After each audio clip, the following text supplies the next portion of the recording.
yang menikahkan itu adalah bapaknya, walinya. Nggak bisa katanya penghulu nggak bisa menikahkan. Ya udah diajarin cara menikahkan. Karena afdal menikahkan tuh bapak, bukan penghulu. Mestinya ibu sama istri itu kita kompromikan, kita satukan. Ibu adalah keutamaan dalam kebaktian, ketaatan kita. Istri keutamaan kita dalam memberi nafkah.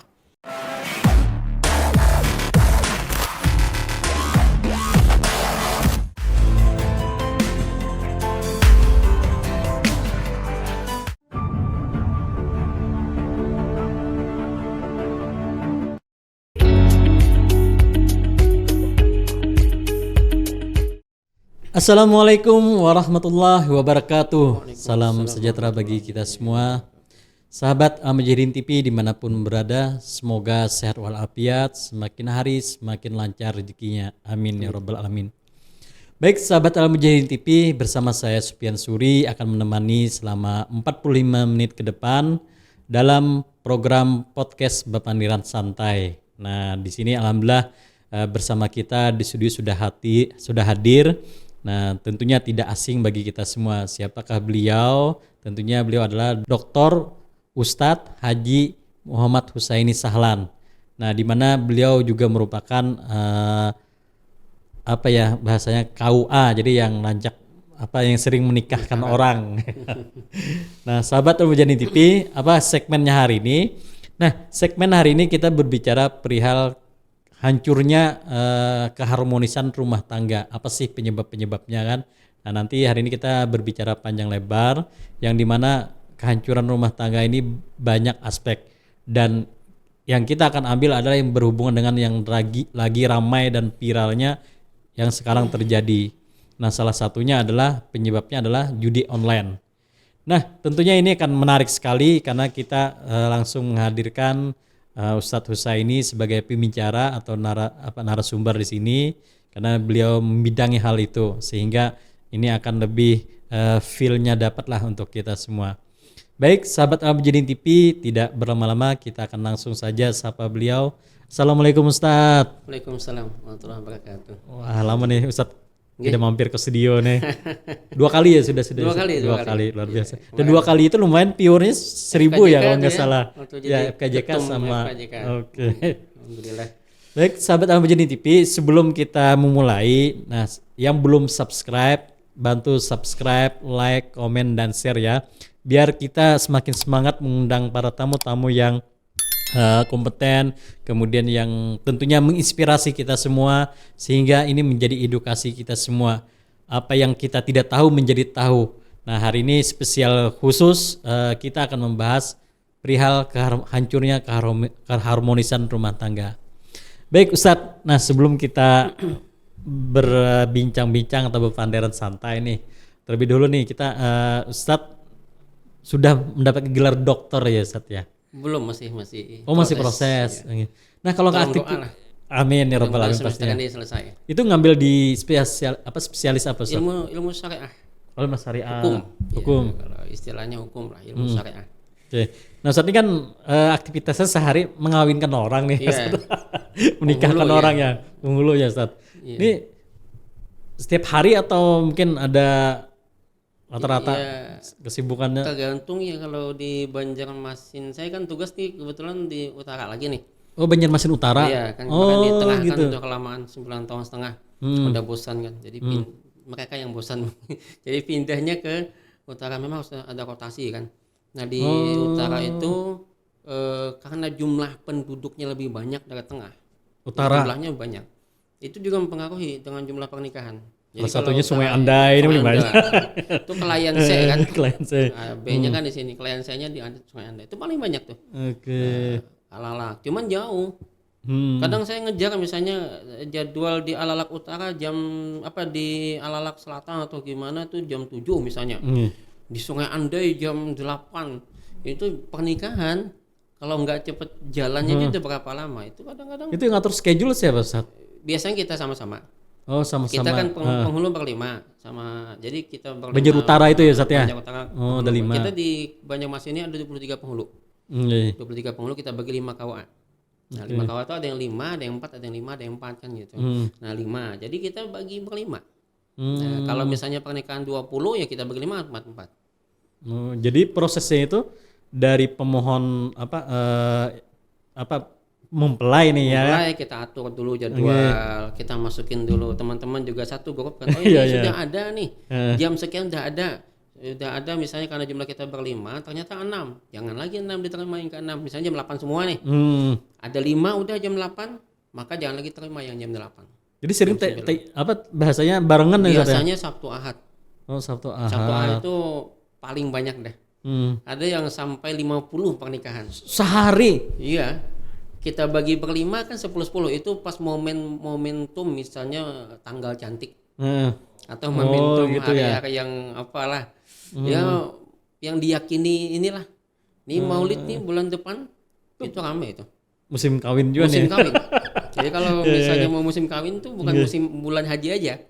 Oh. Kan ada lagunya tuh bulan haji yang akan datang kan. Ini enggak musim Rabiul Awal juga. Musim sepinya Ustaz Bulan ini. bulan ini justru sepi. Makanya tadi cuma 2 aja. Kalau biasa Ahad itu kan bisa sampai 10, bisa sampai ya tergantung momentum tadi kan. Paling sedikit Ahad itu kita 5 pernikahan. Makanya saya nggak bisa nerima jadwal-jadwal kajian itu di luar daerah kalau hari Sabtu Ahad. Padahal paling banyak itu Sabtu Ahad. Iya pastinya. Iya di Kapuas tuh Masjid Al Ihsan tuh kan biasa Ahad subuh. Iya weekend gitu lah. Biasanya itu kan di mana di Kandangan mulai Jumat. Nggak bisa lagi. Salah satu faktornya itu di samping faktor lain juga mungkin saya masih melihat di sana juga banyak kiai kan. Di Balikpapan juga sempat di Surabaya tapi ngambil cuti. Kalau ngambil cuti kan enak bisa ini kan. Ini bisa juga request order ya dari bisa luar kota gitu Ustaz. Kalau untuk apa itu? Misalnya mau orang nikah juga nih. Nggak boleh. Oh nggak boleh Nggak ya? boleh. Oh, kalau kita petugas itu nggak boleh melewati wilayah kecamatan. Jadi sudah ada koridor masing-masing Ustaz. Kecuali biasa minta itu gini, Ustaz minta sampean khutbah nikah. Mencatat nikah nggak boleh kami. Minta sampean tausiah bisa. Kalau misalnya ada mempelai nih pengennya Ustaz aja nih yang menikahkan gimana Ustaz? Nggak boleh. Tetap nggak boleh. Bahkan saya di Banjarmasin Utara pun saya nggak mau nikahkan kalau saya maksudnya gini, yang menikahkan itu adalah bapaknya, walinya, bukan saya. Saya cuma mencatat. Nggak bisa katanya penghulu nggak bisa menikahkan, ya udah diajarin cara menikahkan. Karena afdal menikahkan itu bapak, bukan penghulu. Harusnya Ustaz ya. Harusnya bapak, afdal itu. Tapi budayanya penghulu nih. Ya di situ memang kita paham budaya atau tradisi Banjarmasin ini, Banua kita ini memang sangat mengambil barakah. Nah kita nggak bisa memungkiri budaya itu. Artinya gini, mereka ingin kiai, tuan guru. Iya betul, memang mengambil barakah mereka. Tapi ketika bicara tentang keabdalan bapaknya, nah kita paham satu sisi memang itulah tradisi masyarakat Banjar. Kita nggak bisa menyalahkan itu. Cuman pelan-pelan kita cerdaskan, Pak, yang bagus nikahkan di sampean. Nanti kiai, penghulu atau habib yang datang, kita minta khutbah nikah atau nasihat nikah. Itu afdal. Pelan-pelan. Nggak bisa mau minta ini ya udah. Kita nggak bisa paksa kan. Nah, yang sekarang terjadi masih banyak orang tua yang sudah ada orang tua yang menikahkan atau mulai banyak sudah mulai sadar nih ya. Kalau saya pribadi menikahkan tuh lebih banyak walinya. Saya lebih banyak khutbah. Khutbah nikah. Atau kalau ada di sana kiai yang mungkin lebih ya saya melihat ada kiai yang pokoknya kiai lah. Ya, pokoknya kalau kiai lebih dalam lah ilmunya. Saya minta beliau yang nasihat khutbah nikah. Sampai aja ya khutbah nikah. Jadi sebenarnya penghulu ini sebagai pencatat sebenarnya aja. Tugas penghulu kan pencatat nikah. Nah mengawasin, mencatat, mengontrol. Tugas penghulu itu bukan menikahkan. Ini kesalahpahaman, tugas penghulu kayaknya menikahkan. Nah itu Ustadz ya kan di masyarakat kan itu nih taunya bahwasanya penghulu itu menikahkan, ya kan. Jadi kalau nggak ada penghulu nggak afdal. Sebetulnya afdal aja, tetapi tidak tercatat itu menyebabkan tidak diakui negara itu aja. Jadi hukum itu kan dua, ada hukum Islam, ada hukum undang-undang. Secara hukum Islam nikah tanpa dicatat itu sah kan? Secara hukum Islam sah. Betul. Tetapi mudaratnya banyak. Banyak hal yang mungkin menimbulkan ketidakmaslahatan, terutama bagi pihak kaum perempuan. Kalau laki-laki kan enak aja, menikah, punya anak, habis itu sudah selesai kawin lagi kan enak. Tapi perempuannya dia nggak punya hak secara hukum. Maka saya lebih menekankan janganlah nikah bawah tangan, apalagi bawah batis kan jangan. Nikah itu ya resmi lah kan, karena untuk kepentingan dia. Nanti kalau dia mau anaknya punya anak nih, punya anak kan, nah kemudian anak itu dia perlu pengakuan. Nah kalau nggak nikah secara resmi gimana? Maka secara hukum Islam sah, secara undang-undang belum. Maka undang-undang itulah disinilah posisi penghulu. Dia sebagai punggawa undang-undang. Nah, gitu. Jadi kalau mau nikah ya jangan bawah tangan, bawah batis boleh. Apalagi nikah lari ya. Oh itu capek. Ya. Paling capek itu kalau udah kawin lari itu paling capek. Minta kawin lari, capek. Nah, Ustaz, perihal poligami nih, ya kan? Nah itu kan pasti kan rata-rata kan pasti siri ya Ustaz ya, nikah siri. Dan bahkan sekarang diatur dalam undang-undang ya, artinya apa laki-laki yang nikah tanpa si izin istri itu kan kena pidana tuh. Nah itu kalau di kegiatan Ustaz tuh kasus seperti ini memang banyak. Ustaz ya. Jadi gini, dasarnya kan poligami itu kan sebetulnya mubah ya, mubah. Dia kembali kepada ahkamul khamsah, kan 5 hukum. Bisa jadi wajib tatkala misalnya dia pengen punya anak, dia nggak punya anak, istri kan nggak bisa melayani, daripada dia berdosa jajan kemana-mana, maka wajib dia. Poligami bisa menjadi haram hukumnya. Kalau ternyata dia menikah tapi disembunyiin, nggak dikasih tahu, bukan berarti harus diceritakan juga, iya kan dusta itu. Nah apa tujuannya? Bukan berarti harus disebar luaskan terlalu besar juga, enggak. Artinya apa? Kita nggak boleh nutupin, nggak boleh ditutup-tutupin, nggak boleh di ini kan ada. Dan ini kasus ini ya menyebar kemana-mana, bahkan banyak tokoh kita juga yang seperti itu ya. Ini mungkin kita harus nudan lah, mungkin apa istilahnya tadi kekhawatiran kan biasalah, nggak mau nyakitin istrinya, tuh kan. Tapi kalau lama-lama kan ketahuan juga, pasti. Nah, maka bisa jadi haram kalau ternyata itu disembunyikan, dibohong-bohongin, didusta-dustakan. Berarti tidak gampang juga siri ini. Gampang. Yang ketiga, ya istilahnya tadi kalau haram bisa jadi sunnah. Sunnah itu kalau misalnya kalau dulu kan kita banyak tokoh-tokoh kita, kiai-kiai kita yang mungkin menikah beberapa, itu dalam rangka menyebarkan dakwah. Nah itu memang niatnya dakwah, bukan nafsunya. Bisa jadi makruh, nggak disukai, kan tergantung niatnya dia tadi. Nah maka kalau menurut saya sih yang aman itu mestinya ya paling nggak istri tahu. Jangan sampai dia nggak tahu. Ini kan bilangnya mau unjun di Handil Manarap, ya kan. Oh laki mau unjun, pulang bawa iwak banyak. Ternyata yang diunjun punya begincu. Nah, ini yang gawat. Harus bilang aja mau nikah lagi di sana, kan selesai. Nggak mau misalnya udah, yang penting dia tahu. Nah tapi ada juga kasus kadang istri mau, tapi nggak mau resmi, katanya mau bawa tangan aja si yang kedua. Itu juga kan kesian. Si istri menyarankan gitu. Iya, karena dia merasa punya kekurangan, apa segala macam, daripada suaminya berdosa juga. Ya tapi ya itu kembali kepada niat masing-masing lah. Istilahnya memang ini nggak gampang. Jadi sekedar alim, sekedar ilmu saja pun nggak cukup. Jadi ada banyak faktor yang mestinya dia pertimbangkan. Perasaan pasangan juga kan. Bagaimana dalam keadilan. Karena adil itu pun relatif. Makanya dalam Islam gini. Saya ingat Habib Ali Al-Jufri itu bilang begini,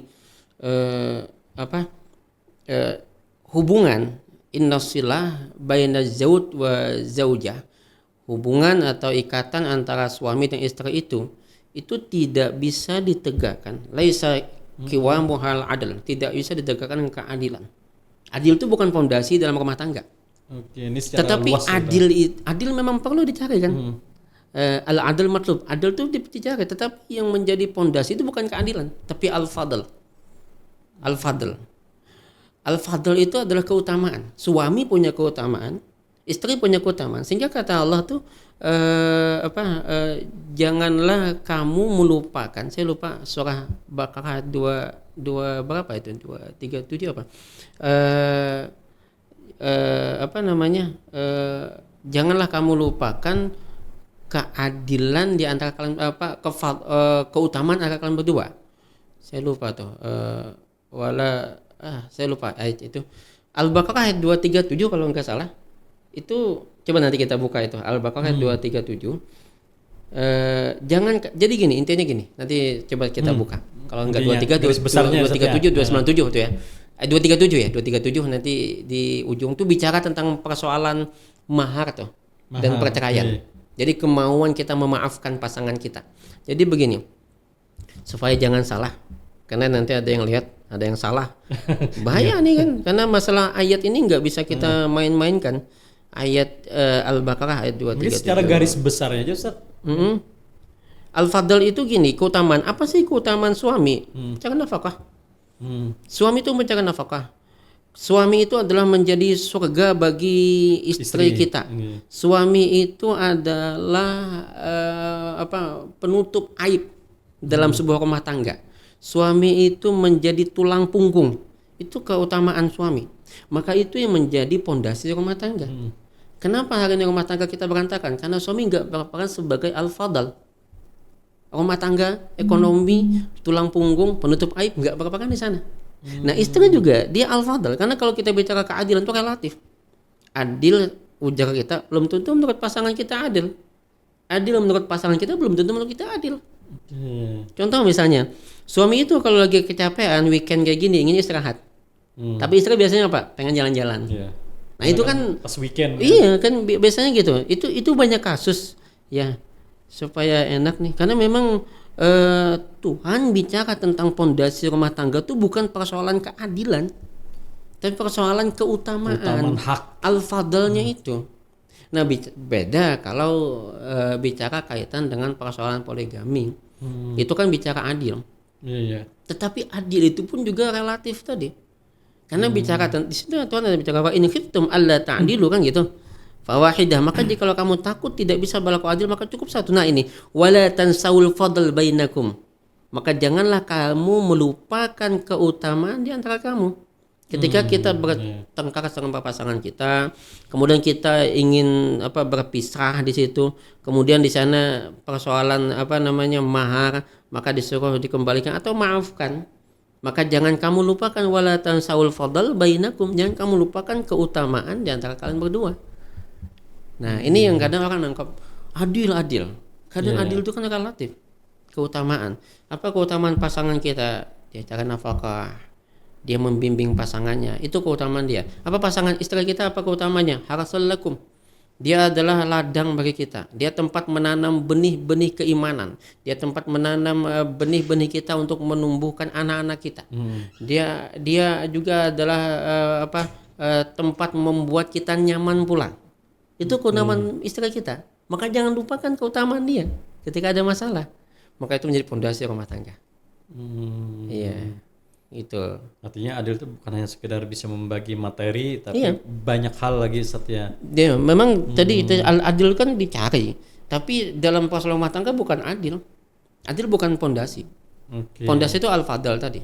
Masing-masing kita punya keutamaan. Nah, kalau kita melihat pasti ingat, oh istri kita dahulu begini. Masa sih tega kita? Ya kan? Tega kok hanya itulah pertimbangan seorang laki-laki. Hatta dia misalnya nggak punya anak lama, ada yang nawarin dia, mau nggak sama anak saya? Mau lihat cantik nih, ya gitu kan. Tapi ketika dia pulang, kamu lihat pasangannya yang begitu setia mendampingi, itu al-fadl sudah. Nggak tega dia. Di situ dia mengorbankan istilahnya. Ada sesuatu yang harus dia jaga, keutamaan pasangan dia yang selama ini berbuat baik ke dia. Itu yang menjaga sebuah rumah tangga. Ustaz luar biasa nih sebagai mukadimahnya kita ya Ustaz. Baik Ustaz. Nah kita masuk ke tema kita ya kan, hancurnya keharmonisan rumah tangga. Tadi sudah di awal seperti apa perkawinan, proses dan sebagainya Ustaz ya. Nah sekarang salah satu kehancuran rumah tangga adalah lebih banyak ekonomi ya, lebih banyak kan. Apakah itu faktor istilahnya itu suami tidak bekerja, kemudian faktor bekerja tapi terpengaruh dengan hal-hal yang lain, orang ketiga dan sebagainya kan. Dan sekarang yang ramai kan adalah karena faktor judi online Iya, ya. judi online. Karena secara nafkah kan tersedot ke judi online tadi kan, karena judi online ini bahkan kan kalau menurut para pakar itu kan lebih parah dibandingkan narkotika kan. Iya. Karena sekali deposit saldo Candu, kalah ya. mau lagi kan. Iya. Soalnya harus membalas nih. Tapi Iya. kan dalam logikanya kalau kita lihat di media sosial itu bahwasanya nggak bakal menang karena yang menang tuh hanya bandar kan Iya. pastinya. Nah ini kan sebenarnya ini kan sudah dipahami orang, cuman mungkin karena pengaruh tadi ya akhirnya deposit terus kan. Nah dimana akhirnya si istri pun tidak mendapatkan haknya sebagai istri lah ya Iya. kan. Nah jadi ada 2 pertanyaan kasus seperti ini Ustaz. Ada seorang suami yang tidak bisa menafkahi karena memang belum ada rezekinya. Nah ini seperti apa? Ini pertanyaan pertama ya Ustaz ya. Nah artinya dia sudah berusaha ke sana kemarin. Apakah ini dikategorikan juga bahasanya itu melanggar kah atau apa bahasanya ya, termasuk dosa gitu kan? Nah ada yang bisa menafkahi istri, cuman ya tadi salah satunya terkuras ke judi online dan akhirnya kan nih jadi kehancuran rumah tangga. Nah ini bagaimana Ustaz dari kacamata Ustaz? Kalau suami tidak bisa menafkahi karena dia memang tidak punya istilahnya secara ini rezekinya, dia udah berusaha, maka tugas istri bantu dia. Bantu suami karena dia udah usaha. Ketika suami sudah berusaha tetapi dia nggak mampu, tugas kita membantu. Ketika suami sudah berusaha dan dia mampu, semangatin dia. Gimana nyemangatin suami tadi? Ya, datang dia senyum, perangkat dia antar. Jangan jadi istri itu istilahnya tuh pergi suami nggak tahu, pulang nggak tahu, nonton TV aja. Coba sekali-kali kita sambut dia. Itu semangat bagi suami. Nah, tetapi beda. Jadi kalau orang nih misalnya dia bahkan nggak bekerja pun sebetulnya suami nggak bekerja karena dia nggak punya pekerjaan. Nah, bantu dia carikan kerja. Oke. Dia masih punya niat. Selama Artinya dia punya niat, dia punya niat. Dia punya niat untuk bekerja menafkahi. Dia bukan orang malas misalnya. Dia memang berusaha tapi kondisi dunia hari ini kan susah. Cari pekerjaan itu susah. Sekarang anak yang kuliah saja, yang sarjana saja belum tentu dia dapat pekerjaan. Apalagi dengan suami yang mungkin biasa. Ya, akhirnya bantu dia, dukung dia, semangatin dia, carikan kalau perlu kerja atau gimana misalnya ada misalnya Abi kalau nggak bisa nanti kita bikin ini kita jualan. Kecuali kalau suami itu memang nggak mau bekerja, dia kehilangan keutamaan sebagai seorang suami karena suami itu penopang. Nah disitulah dia akan tegak rumah tangga kalau suami menghilangkan nilai keutamaan dia. Nah kalau dalam hukum nikah kan ada namanya yang Sigat ta'liq itu. Yang Tidak 3 bulan ini nah, tidak menafkahi itu masuk juga kan di ranah kasus pertama nih Ustaz. tidak menafkah wajib 3 bulan, 3 bulan lamanya. Itu kalau dia memang mampu untuk menafkahin, ternyata suami kita nggak mampu. Nah sekarang bagaimana, ikhlas kita nggak? Suami nggak nafkahin. Istrinya misalnya. Ikhlas nggak ikhlas istri? tidaknya. Nggak ikhlas misalnya, udah gugat boleh. Karena istri kita paham nggak, ada juga istri yang mau kan tugas suami itu cari nafkah. Tugas dia. Jadi bukan tugas pasangan kita, tugas kita suami bekerja. Apapun yang terjadi kalau laki-laki dia berdarah-darah, yang penting dia berusaha untuk anak istrinya. Nah ternyata dia nggak bisa, 2 pilihan, mau lanjut bantu dia terus sampai dia bisa. Kalau dia ternyata memang ngotot nggak mau bekerja, dia nggak mau nafkahin, dia hanya mengambil keuntungan dari kita, udah tinggalkan boleh. Ngadu tapinya ke pengadilan, nggak bisa langsung jatuh talak, kan ada syarat. Jikalau istri tidak ridha, kan ada 4 tuh. Pertama meninggalkan selama 2 tahun lamanya Tanpa keterangan tuh Ustaz. tanpa keterangan. Yang kedua tidak memberikan nafkah wajib 3 bulan. Yang ketiga menyakiti badan. Yang keempat meninggal tidak mempedulikan 6 bulan. Ada bayaran nih. 6 bulan. Salah satu di antara 4 ini digawi, satu tadi 2 tahun lawasnya. Itu belum jatuh talak. Kecuali kita mengadu, dan jikalau istri tidak ridho, syaratnya tidak ridho. Tapi kalau ridho aja 2 tahun meninggalkan gak ada apa-apa. Misalnya jadi TKW. Iya, pulang bawa duit banyak. Senang kan, istri itu kan nggak penting, yang penting pulang dia bawa duit banyak. Nah ketika pulang bawa duit banyak, misalnya ridho aja misalnya, nggak usah gugat. Tapi kalau ternyata dia menghilang tanpa dan kita nggak ridho, dipukulin misalnya, karena salah pilih suami petinju misalnya kan, ternyata dipukulin dia. Iya. Kalau istri nggak ridho boleh. Kalau istri nggak ridho aja, siap dipukulin, ya udah lanjut. Jadi salahnya nggak ridho. Yang ketiga tidak dipedulikan. Selama 6 bulan. Selama 6 bulan dia nggak ridho, ngadu. Kalau nggak ridho nggak apa-apa. Istilahnya ridho nggak dulu. Udah ternyata dia nggak ridho, tapi dia diam, nggak mengadu, nggak jatuh. Udah ini laki kayak gini nih kayak apa, laki nggak pernah peduli, udah ngadu ke pengadilan. Nah mengadu tuh belum jatuh talak, sampai kemudian pengadilan memutuskan jatuh, baru talak 1. Jadi nggak bisa langsung putusan talak tanpa ada pengadilan. Itu khulu namanya. Nah, kasus kedua, Ustaz? Ternyata suami itu bekerja tapi terjebak judi online. Tadi saya bilang bahwa pondasi rumah tangga itu keutamaan suami itu adalah dia mencari nafkah untuk siapa, untuk istrinya. Makanya ada orang nanya, mana Ustadz lebih utama ibu sama istri? Saya selalu bilang ini, jangan dihadapkan ibu kita sama istri kita. Ini dihadapkan di kayak kasus kayak belawan. Mestinya ibu sama istri itu kita kompromikan, kita satukan. Ibu adalah keutamaan dalam kebaktian, ketaatan kita. Istri keutamaan kita dalam memberi nafkah. Nafkah itu paling utama ke istri dulu. Istri itu yang utama. Ya, kalau udah lebih baru kemudian kita bagi ke saudara, ke siapa. Itu pun harus sepengetahuan istri juga. Nah, ternyata si suami justru ke judi. Dan judinya sekarang kan nggak habis-habis, banyak. Awalnya menang, tapi nanti selanjutnya kalah. Betul. Berapa ratus triliun tuh.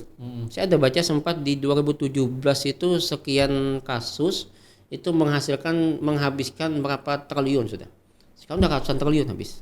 Kasus di 2023 itu berapa 168 juta transaksi kalau nggak salah. Coba nanti dibuka lagi, saya lupa. Kalau dulu berapa juta transaksi aja, sekarang udah ratusan juta transaksi judi online. Nah itu menghabiskan berapa ratus triliun sudah. Dan itu habis kesedot untuk judi online, sementara pasangan kita yang mestinya tugas kita menafkahin dia hancur. Maka situlah kemudian si istri, terjadilah kasus perceraian paling banyak di judi online ini. Paling banyak nih Ustaz ya kasus sekarang. Paling banyak stres terjadi karena judi online ini. Judi ini nggak ada baiknya, satu pun nggak ada baiknya. Namanya sudah judi. Iya. Satu, secara maqasid syariah dia itu merusak jiwa. Jiwa rusak. Dia merusak akal. Artinya bukan hanya narkoba ya, ternyata judi juga. Judi merusak jiwa, mentalnya. Dia stres kan. Banyak yang stres karena judi. Betul. Merusak akal. Akalnya rusak. Banyak yang sarjana tapi akalnya rusak. Kemudian dia juga merusak agama, jelas agamanya rusak. Dia merusak keturunan. Keluarga dia rusak. Rumah tangga rusak, istri nggak keurus lagi, istri perlu ini nggak dikasih lagi, padahal dia istri kita. Jadi banyak yang dirusak oleh keadaan ini. Belum lagi merusak harta, hibdul mal, tidak terjalin di sana. Habis kan rumah, mobil kejual tuh karena judi online. Ya, makanya betul juga kadang-kadang kan lagunya Rhoma Irama itu judi, tapi ganti sekarang kan bukan judi lagi kan, slot ya. Slot. Nah itu seru nih hubungannya antara dua ini kan, tentang keridoan nih ya Ustaz ya, tadi seperti Ustaz jelaskan tadi. Nah tentunya kan judi ini sudah hal yang haram nih, yang tidak diperbolehkannya. Sedangkan si istri kan tentunya juga tidak mendapatkan nafkah. Nah secara hukum agama tentu ini kan sudah tidak diperbolehkan ya. Nah tapi misalnya si istri nih merasa ridho nih umpamanya, mungkin apakah ada manusia seperti ini ya? Nah ini apakah juga gimana nih Ustaz? Istri ridho ya, luar biasa. Ridho dengan artinya mungkin diyakinkan suaminya kan, pasti berhasil, pokoknya tenang aja tunggu sampai akhirnya klimaknya kan. Tapi selama perjalanannya bisa diyakinkan, kemudian bahkan mungkin secara terhipnotis lah bahasa, cuman terhipnotis secara ya apa kata suami lah. Artinya mungkin demi cintanya dan sebagainya dia tidak mau ini gitu Ustaz. Tapi judi kadang-kadang menghabiskan semua kan. Semua harta di rumah itu bisa kejual. Nah di saat itu mungkin awalnya ridho, tapi lama-lama nggak ada yang saling bertahan. Dan lama-lama suami yang kayak gitu bisa main pukul. Makanya khamar, maisir, ini kan dua nih, satu rangkaian kan. Khamar itu kan mabuk ya, kemudian judi. Ini sama apa lagi berhala, kemudian mengundi nasib. 4 hal yang sama aja, hampir sama aja. Ini sebetulnya istilahnya bedingsanakan aja. Khamar itu bisa membuat kita mukul. Judi juga. Kalau kita minta sesuatu, gelang istri jual misalnya, dia nggak mau bisa dipukul. Jadi yang kayak gini nggak bertahan ridhonya. Kenapa tadi? Karena dia nggak menjalankan tugas dia sebagai seorang suami. Yang saya katakan al-fadal tadi adalah tugas suami. Dia nggak jalankan itu. Kalau misalnya istri itu kalau kondisi ekonomi parah misalnya keadaan, tapi dia paham suaminya enggak, ini mungkin maklum, ikhlas. Istri itu mungkin sedikit-sedikit kena pukul fisik enggak masalah kadang-kadang, tapi kalau sampai judi itu bisa pukulannya ke batin. Batin. Memang ini misalnya ngambil gelang, ngambil cincin kawin, itu bukan cuman fisik, batinnya dia. Nah, kalau dia bicara secara batin, itu sakit banget pasangan itu. Maka rumah tangga nggak akan berjalan lama kalau online ini, judi online itu. Dan kasus-kasus kan banyak nih. Iya, sampai ada mati, yang membakar suaminya. Iya, kan. Padahal berpendidikan. Bahkan orang hukum sendiri kan. Iya, ahli saking ininya. paham hukum kan. Iya, nggak ada bagus lah. Ya makanya nih teman-teman yang memang sudah terjebak ya, kita sekali ini kalah, nanti mau ngulang lagi selamanya nggak akan pernah menang. Maka mending stop aja. Rumah tangga taruhannya. Iya. Anak-anak juga kan kesian. Betul, satu. Iya. Nah, dari pengalaman Ustadz nih menjalani atau pengalaman menikahkan orang ya, Ustadz, pasti mendengar juga banyak terjadi perceraiannya. Jadi faktor paling utama sekali sehingga terjadi perceraian itu apa, Ustaz? Kan ada banyak ya, misalnya campur tangan mertua, orang tua. Paling utama the point. Sebenarnya ekonomi, Ustaz. Ekonomi. Maka itulah kemudian Nabi sudah mengingatkan duluan. Doanya kan bagus banget. Barakallahu laka wa baraka alaika wa jama'a bainakum fi khair. Maka itu kan aziyadatul khair, bertambahnya kebaikan. Kemudian jangan lupa sebetulnya rumah tangga itu inti utamanya menjadikan sesuatu itu langgeng, itu ekonomi juga perlu ditekankan. Makanya istilahnya iyakunu fuqara yughnihimullah min fadlih. Jikalau kamu dalam keadaan fakir, tatkala engkau menikah Allah akan kayakan. Gimana caranya? Ini menarik juga, Ustaz. Perihal ini kan, Ustaz. Banyak orang kawin ingin dikayakan nih, tapi ternyata malah akhir. Nah, ini gimana, Ustaz? Orang menikah tuh pasti Allah kayakan. Baik secara kan kaya hati, enggak juga secara ekonomi bisa. Orang nikah pasti kaya. Nabi kita tuh nggak miskin loh. Nabi kita nggak fakir banget. Nabi kita tuh sederhana. Kalau doa Nabi Allahumma ahyini miskinan wa amitni miskinan, itu miskin bukan berarti miskin nggak punya uang. Miskin itu kan ada kata sakana, tenang. Hidupkan aku dalam keadaan tenang. Artinya apa? Sederhana, nggak usah macam-macam. Jadi orang menikah itu sebetulnya akan kaya.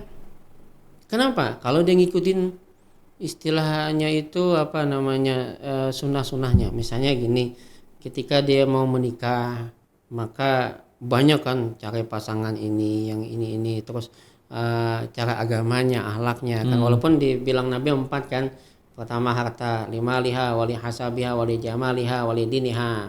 Hasab keturunannya, cantiknya, agamanya, utamakan agama. Jelas. Terus kemudian nanti ketika pernikahan maka kasihkan mahar. Sadaqatihinna nila sadaqah.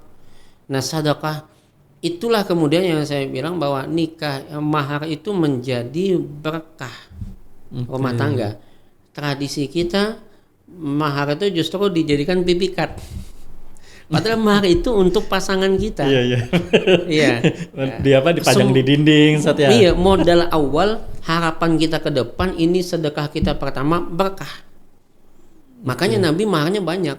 Dan mahar itu enggak, kita nih apa ya, mahar itu kan seperangkat alat sholat. Nah ini masuk mau kita tanyakan Ustaz. Seperangkat alat Nah, sholat. itu gimana? Selalu aja seperangkat alat sholat kita. Itu boleh apa? Boleh. Mahar itu kan sendal jepit pun boleh kan. Zaman Nabi kan ada yang sendal jepit. Apakah engkau ridha kata Nabi dengan sendal jepit aja?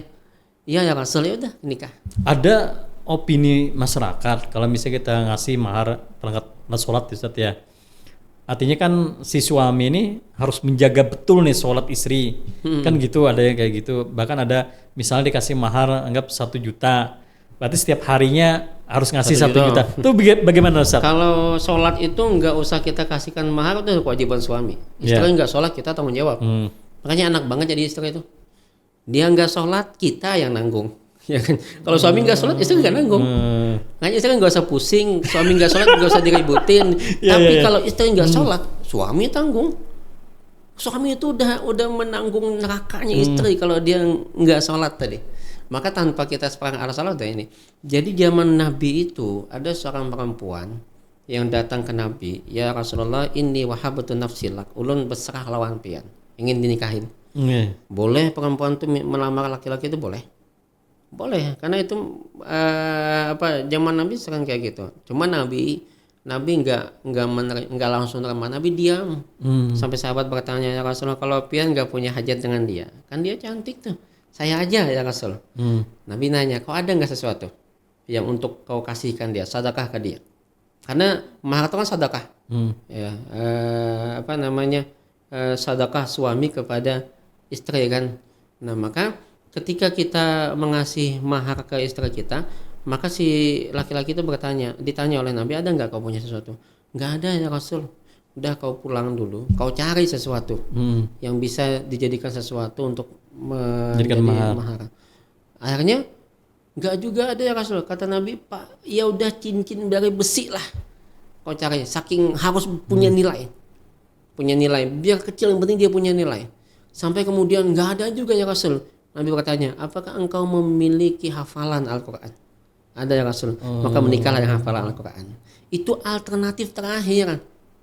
Hafalan Quran. Yang utama itu sesuatu yang punya nilai di masyarakat sana, yang nanti justru menjadi penopang hidup rumah tangga.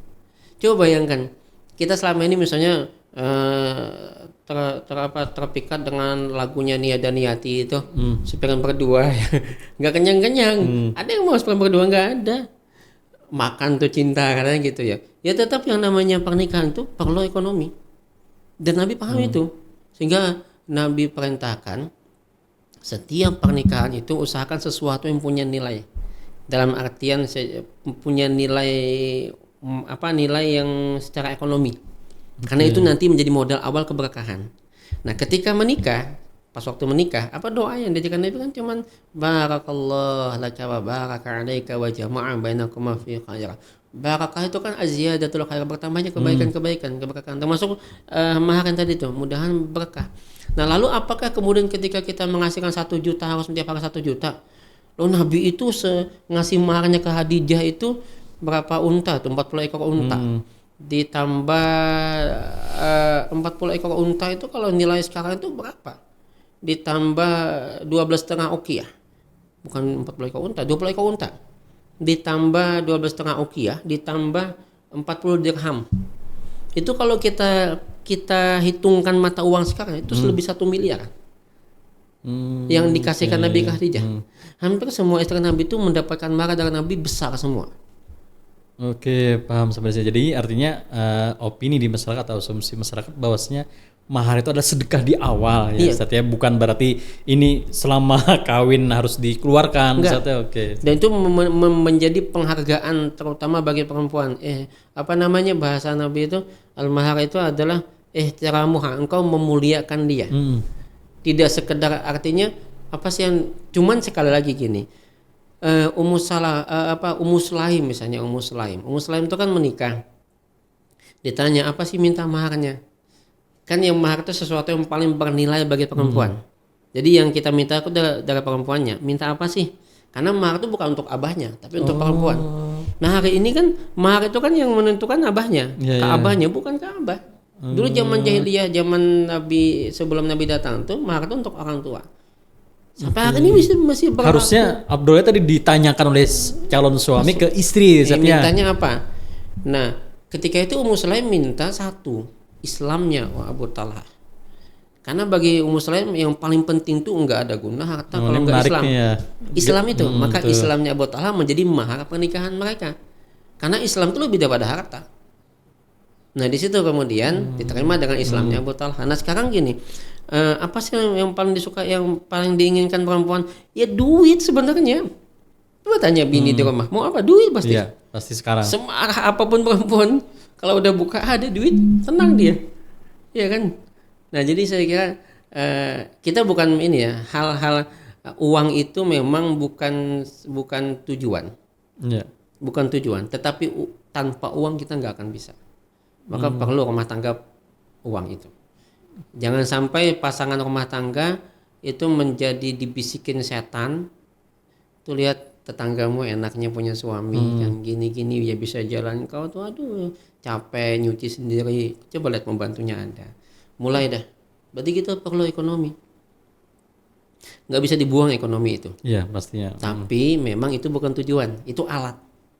Nah alat itu yang harusnya kita pahami, dia bukan tujuan tapi dia alat. Tujuan kita ya rumah tangga yang bersih, sehingga memang kedepannya akhlak itu utama. Ketika suami tak punya ekonomi yang mapan, ekonominya ini tidak mesti kemudian kita minta cerai, karena itu bukan tujuan.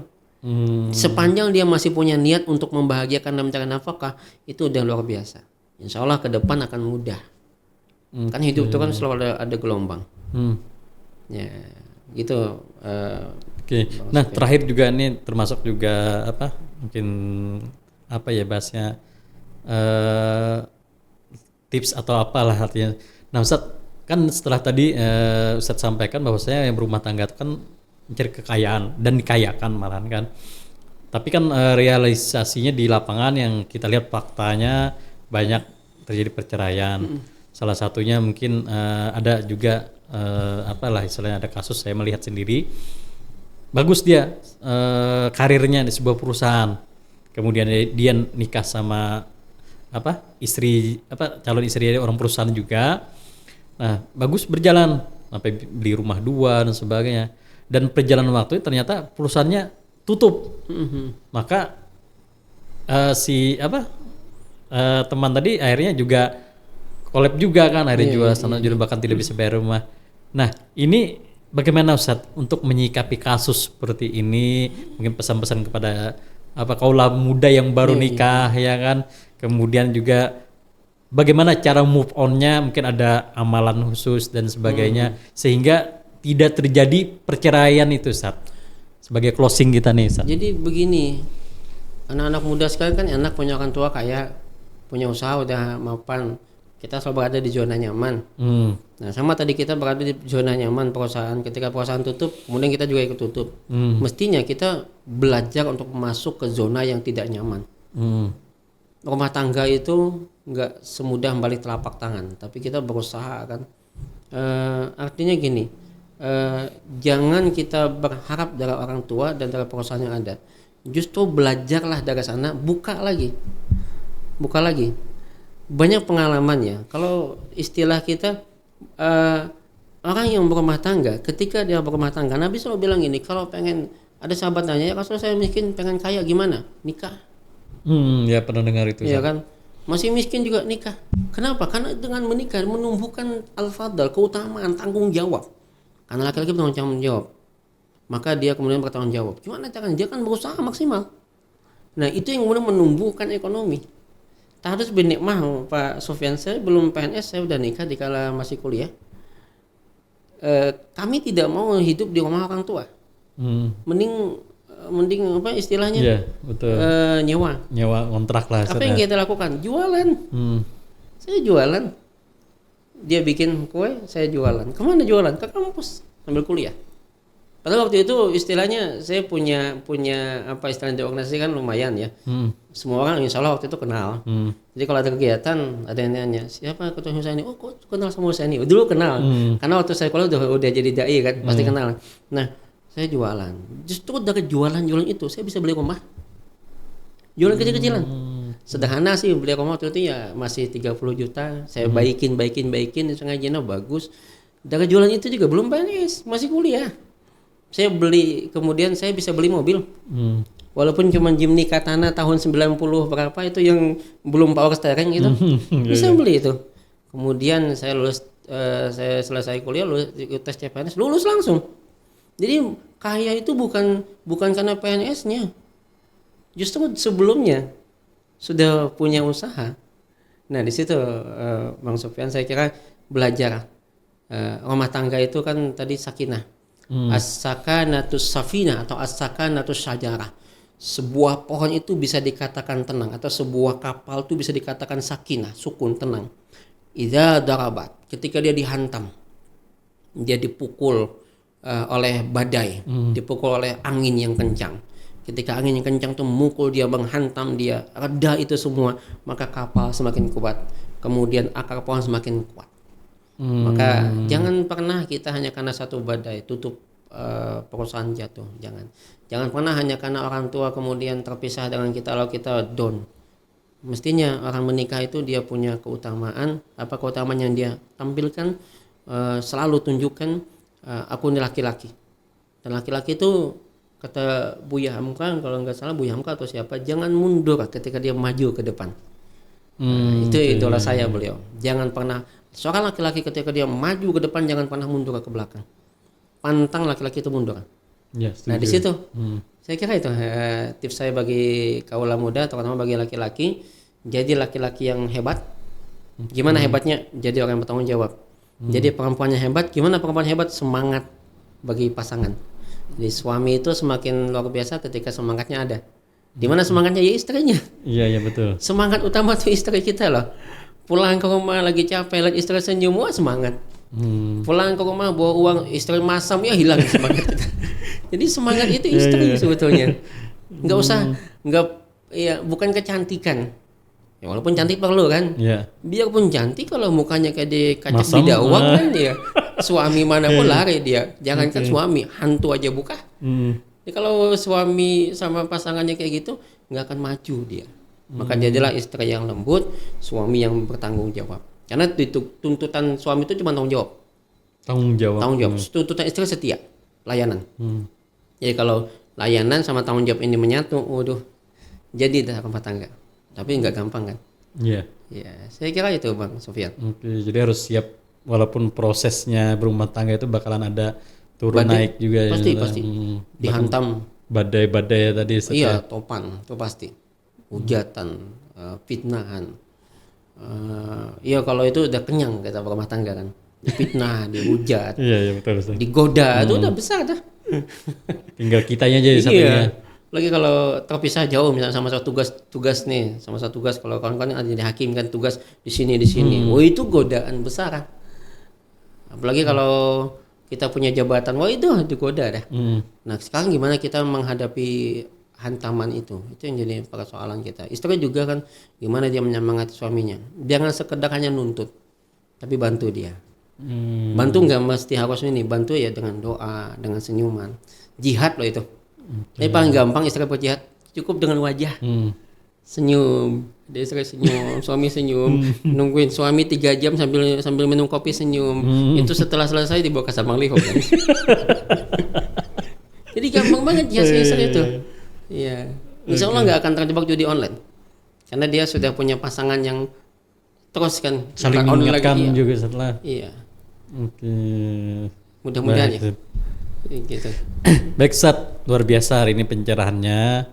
Banyak hal ilmu-ilmu yang bermanfaat. Tentunya salah satu tadi yang kita tidak paham adalah perihal mahar ya.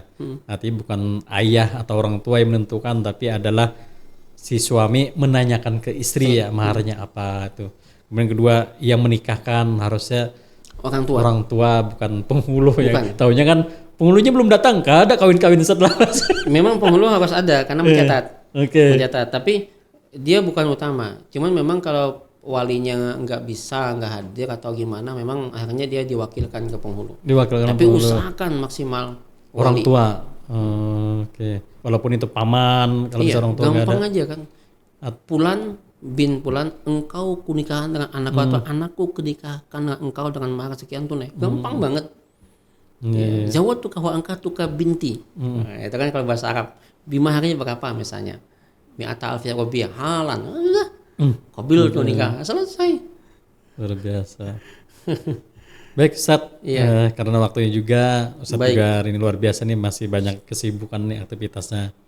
Baik sahabat Al-Mujahidin TV, hari ini kita sudah mendengar beberapa hal yang mungkin sangat penting di kita semua, apalagi ini sering terjadi di masyarakat, perihal-perihal yang apa ya, kita tuh bisa dikatakan taklid buta lah. Artinya salah satu tadi perihal harusnya lebih banyak tuh orang tua yang menikahkan dibandingkan penghulu. Kemudian mahar tadi tidak seperti yang kita dengar, ngasih 1 juta setiap harinya, selanjutnya 1 juta. Nah, artinya di sini adalah mahar sedekah di awal ya Ustaz ya. Sebagaimana menghargai seorang atau calon istri. Nah, gitu juga kerusakan dan keharmonisan rumah tangga, faktor utama memang dipengaruhi oleh ekonomi. Nah, tentunya kita berbicara dalam hal ini di mana ekonomi itu ada tapi digunakan dengan hal yang lain. Artinya salah satu adalah punya uang digunakan untuk judi online, sehingga terjadi carut marut di rumah tangga. Bahkan parahnya lagi, ini juga berimpaknya kepada pemukulan, kekerasan dan sebagainya. Baik sahabat Al-Mujahidin TV, nantikan kami lagi nanti di podcast selanjutnya. Tentunya kita akan cari yang yang menginspirasi, yang mengedukasi, sehingga ini menjadi pencerahan bagi kita semua. Baik, saya Sufyan Suri undur diri. Assalamualaikum warahmatullahi wabarakatuh. Waalaikumsalam. Terima kasih Ustaz. Terima kasih. Alhamdulillah. Banyak